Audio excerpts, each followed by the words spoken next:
காசு வாங்கிட்டு எத்தனையோ பட்டன சில்லறை கூட கொடுத்தல அவன் கூட என்ன அடிச்சதுல உனக்கு வம்ச விருத்தி இன்னுமே இல்லடா. போய் செக் பண்ணி பாரு. அடா ஒண்ணு வண்டியரா வாங்கின அடியில சாவி எங்க விழுந்துட்டே தெரியலடா. சாவி இல்லையா? ஏடி கிழிச்சது போதும்.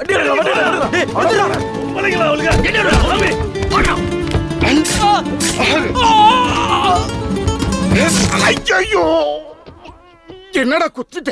ஐயாடா சரிடா. டேய் ஓடுங்கடா. திருப்பி வந்தீங்க கொப்பாட புடிங்கிருவேன். ஓடுங்கடா. டேய் ஓடுடா டேய். திட்டு பசங்களா. வாடகைக்கு ட்ரெஸ் வாங்கி போட்டு வந்து என்ன வேலையை பார்த்து போட்டாங்கயா? என் கையால தான் உங்களுக்கு காரியம் பண்ணு. டேய் ஓடிடுடா. உனக்கு காரியம் பண்ண போறேன். ஓடி போடா உள்ள. முதலாளி வண்டி நிக்குது முதலாளி. அடிச்சு தூக்குடா. முதலாளி நம்ம வண்டி டேமேஜ் ஆயிரும். ஆயிடுச்சுடா. ஏத்து. ஓகே